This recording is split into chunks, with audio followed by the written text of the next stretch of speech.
Many people think the kingdom of God is just about going to heaven when we die. Others believe it's about living a morally upright life.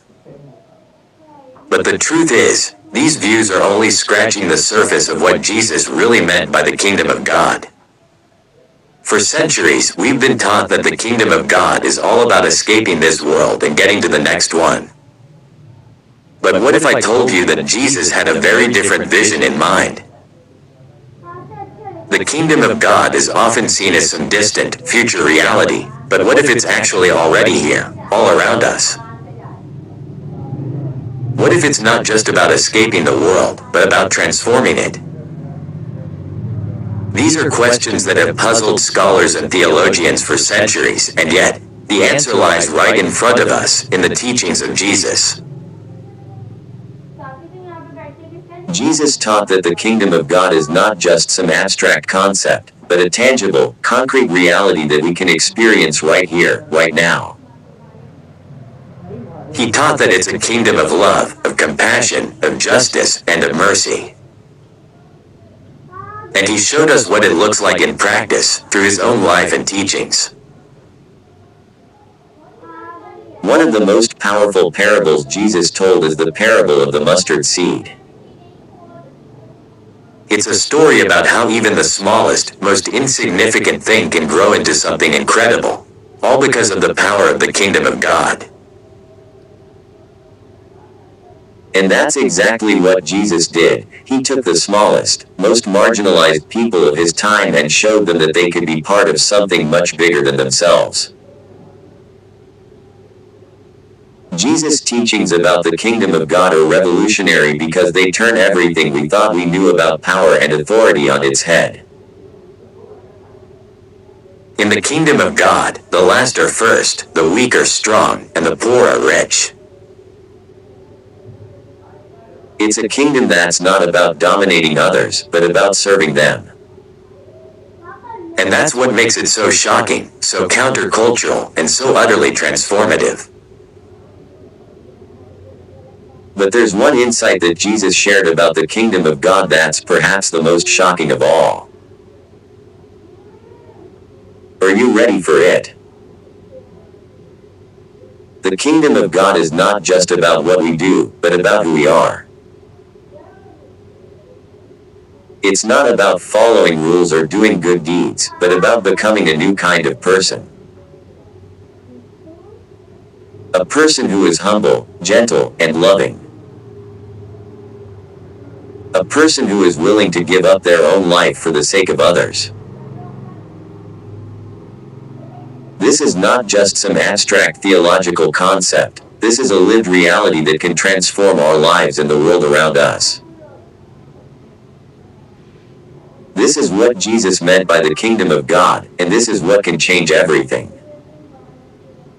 So, what does it mean to live in the kingdom of God? It means living a life of radical love, of compassion, of justice, and of mercy. It means being a force for good in the world, not just a moral reflection of it.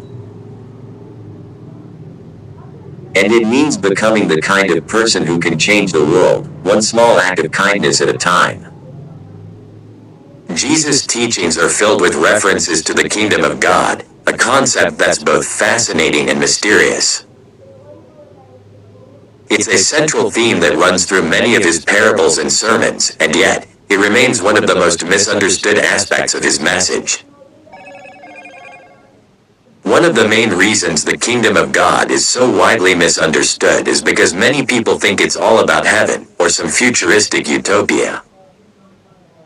They imagine it as a place we'll get to after we die, where everything is perfect and holy.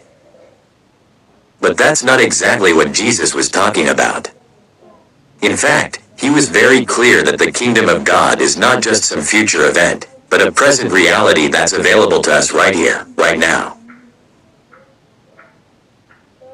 Another common misconception is that the kingdom of God is all about following rules and regulations, about being good enough to earn God's approval. But Jesus flipped that idea on its head by saying that the kingdom of God belongs to the poor in spirit, the meek, and those who hunger and thirst for righteousness.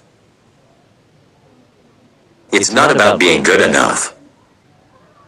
It's about recognizing our own brokenness and our need for God's love and redemption. Many people also think that the kingdom of God is all about individual salvation, about getting ourselves right with God. But Jesus taught that it's about so much more than that. It's about a community, a family of believers who are committed to living out God's kingdom values in the here and now. It's about creating a world where love, compassion, and justice reign supreme. So, what did Jesus actually teach about the kingdom of God? One of my favorite parables is the story of the mustard seed. Jesus said that the kingdom of God is like a tiny seed that's planted in the ground, but it grows into a massive tree that provides shelter for all the birds of the air. It's a powerful image that shows how the kingdom of God can start small, but it can have a profound impact on the world around us. Another key teaching of Jesus about the kingdom of God is the importance of forgiveness and compassion. In the parable of the prodigal son, Jesus showed how God's kingdom is all about welcoming the outcast and the sinner, about forgiving those who have failed and giving them a second chance. It's a message that's radically different from the way the world operates, where we're often more concerned with punishment and revenge. Jesus also taught that the kingdom of God is about humility and service.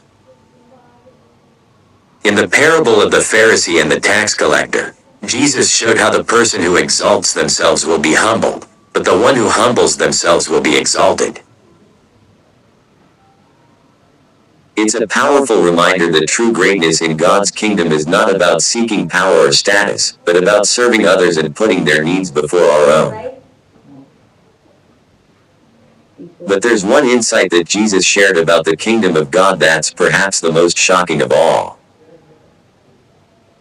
It's the idea that the kingdom of God is not just something we experience in the future, or even in the present, but it's also something that's already available to us in a very real sense.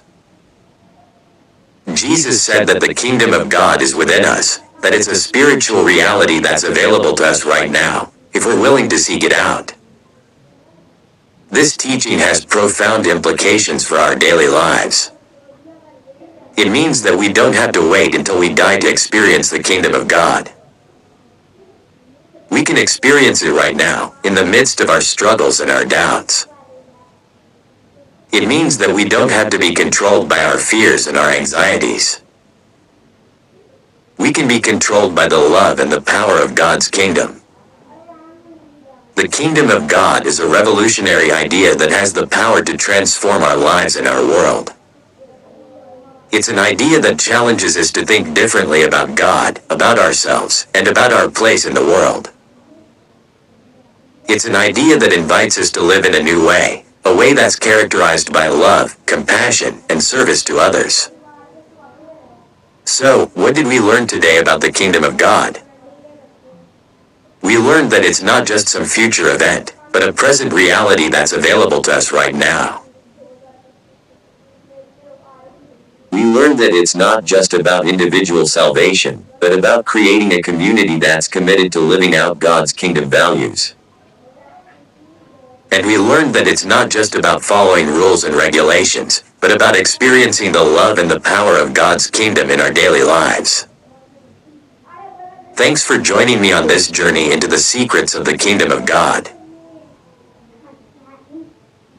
I'd love to hear your thoughts about what we explored today, so please leave a comment below and let me know what resonated with you. And if you're hungry for more, be sure to check out my next video, where we'll dive deeper into the implications of the kingdom of God for our daily lives.